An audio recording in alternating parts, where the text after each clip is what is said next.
बड़ी जानकारी आ रही है। बिहार के लिए कांग्रेस की पहली लिस्ट जारी हो गई है।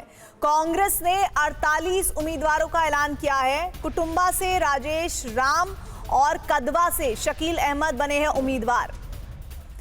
48 उम्मीदवारों की पहली लिस्ट बिहार चुनाव को लेकर सामने आ गई है। कांग्रेस पार्टी की तरफ से महागठबंधन में उनकी तरफ से इस वक्त जो आंकड़ा है वो 48 का, जिस पर उम्मीदवारों का ऐलान हो गया है। बिहार के लिए कांग्रेस की पहली लिस्ट है। कांग्रेस ने 48 उम्मीदवारों के नाम का ऐलान किया है। चनपटिया से अभिषेक रंजन को टिकट दिया गया है। कुटुंबा से राजेश राम, कदवा से शकील अहमद को टिकट दिया गया है। कुमार विक्रांत इस वक्त हमारे साथ, हमारे सहयोगी जुड़े हुए हैं। कुमार, हर बार हर पार्टी की जब भी लिस्ट जारी होती है तो समीकरणों का बेहद ध्यान रखा जाता है। कांग्रेस पार्टी के इन 48 उम्मीदवारों को किस तरह से चुना गया है? जातियों का समीकरण क्या है? देखिए, कांग्रेस ने पूरी कोशिश की है कि जो वो ओबीसी और ईबीसी और दलितों को लेकर के आगे बढ़ रही है उसका ख्याल रखा जाए। और जो प्रदेश अध्यक्ष हैं राजेश राम और जो विधायक दल के नेता हैं शकील अहमद खान, उन दोनों की सीटों का ऐलान कर दिया गया है। और जो 48 सीटें कांग्रेस ने घोषित करी हैं वो सीटें हैं जिस पर आरजेडी को या किसी और दल को कोई ऐतराज नहीं है। ये सीटें कांग्रेस के पाले में हैं। लेकिन अहम बात यह है कि मुकेश सैनी को 15 सीटों का ऑफर दिया गया है।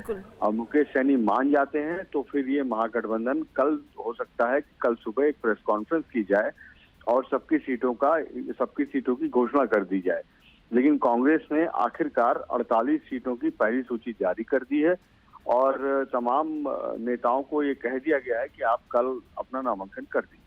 जी, लेकिन जैसे आप बता रहे हैं अभी तक कोई ऐसा चौंकाने वाला नाम नहीं सामने आया है कांग्रेस पार्टी की तरफ से 48 उम्मीदवारों की सूची में। विक्रांत, देखिए, दिलचस्प बात यह है कि जो नेता पुत्र और नेता पुत्री थे जो टिकट चाह रहे थे उसमें से अगर बात करें तो अजीत शर्मा जो भागलपुर के विधायक हैं वो अपनी जो बॉलीवुड की फिल्मी हीरोइन है नेहा शर्मा, उनके लिए टिकट चाह रहे थे। कांग्रेस पार्टी ने अजीत शर्मा को ही टिकट दिया, उनकी बेटी को टिकट नहीं दिया। अगर अखिलेश प्रसाद सिंह की बात करें जो पूर्व कांग्रेस अध्यक्ष रहे बिहार के, उनके बेटे को टिकट को लेकर कांग्रेस का कहना है कि अगर वो आरजेडी में वो सीट आरजेडी के पास रहती है तो हम क्या कर सकते हैं, अगर कांग्रेस के पाले में सीट आती है तो हम टिकट देंगे। अगर आप बात करें कांग्रेस के पूर्व एक और अध्यक्ष मदन मोहन झा की, तो उनके बेटे की सीट भी अभी तक फंसी हुई है, कांग्रेस पार्टी ने क्लियरेंस नहीं दिया है। तो नेता पुत्रों को लेकर कांग्रेस पार्टी आप कह सकते हैं कि थोड़ा सा असहज है या वो नहीं चाह रही है कि नेता पुत्रों को टिकट देकर वो कार्यकर्ताओं में एक संदेश दे। क्योंकि परिवारवाद को लेकर कुमार आरजेडी पर समय समय पर सवाल लगते रहे हैं, उठते रहे हैं। इसका तेजस्वी ने भी कई बार जवाब भी दिया है। लेकिन सबसे बड़ी बात यह है कि कांग्रेस पार्टी की इस सूची में एक संतुलन नजर आ रहा है। अगर हम ये कहें तो ये कितना सही होगा उम्मीदवारों के लिहाज से?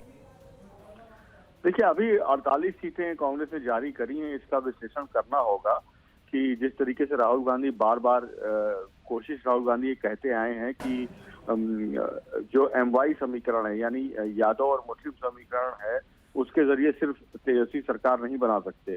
ऐसे में ईबीसी और दलित वोट बैंक उसको साथ में जोड़ना होगा, जो राहुल गांधी का कहना है कि वो जोड़ सकते हैं। तो उन सीटों पर कितने लोगों को टिकट दिया गया है, उस पर कितना होमवर्क किया गया है, इस पर विश्लेषण करना पड़ेगा। उसके बाद जो है असली तस्वीर सामने आएगी।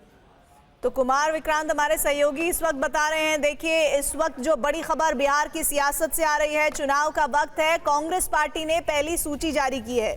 जिस बात का ख्याल अभी तक नजर आ रहा है कांग्रेस पार्टी ने रखा है इस उम्मीदवारों के ऐलान में, वो ये कि पिता और पुत्र या फिर पुत्री के कॉम्बिनेशन को अवॉइड करने की कोशिश की है। यानी कि ऐसे कैंडिडेट्स को मैदान में नहीं उतारने की कोशिश की है जिनका आपस में रिश्ता हो। और ऐसे में वो नाम, वो लिस्ट पूरी इस वक्त आप स्क्रीन पर देख रहे हैं। बिहार चुनाव कांग्रेस की बगहा से जयेश मंगल सिंह उम्मीदवार होंगे।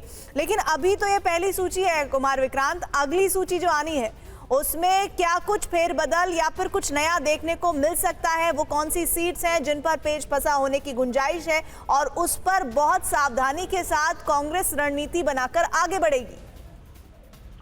देखिए, 48 सीटें कांग्रेस ने घोषित कर दी हैं और अगर जो सूत्र बता रहे हैं कि मुकेश सैनी से बातचीत हो गई है, तो उस सूरत में कांग्रेस को तकरीबन 61 सीटें मिलेंगी। जी 13 सीटें और हैं जिस पर चर्चा होगी और उसकी सूची सामने आएगी। तो कांग्रेस पार्टी की लगातार कोशिश यही है कि उन 13 सीटों पर वो अपने उम्मीदवार खड़े करे। आरजेडी से वो लगातार ये बात कर रही है कि उन 13 सीटों में 2 से 3 सीटें ऐसी हैं जो कांग्रेस भी चाहती है, आरजेडी भी चाहती है, और उन सीटों पर अभी दोनों के बीच चर्चा जारी है। जी शुक्रिया कुमार विक्रांत इस जानकारी के लिए। तो इस वक्त एक बड़ी जानकारी आपको हमारे सहयोगी कुमार विक्रांत दे रहे हैं। बिहार चुनाव में बगहा से जयेश मंगल उम्मीदवार होंगे और इसके साथ ही नालंदा से कौशलेंद्र कुमार को टिकट मिल गया है। पटना साहिब से शशांक शेखर को प्रत्याशी बनाया गया है। भागलपुर से भी प्रत्याशी उम्मीदवार जो है उनका ऐलान कर दिया गया है। कुमार शुक्रिया इस जानकारी के लिए।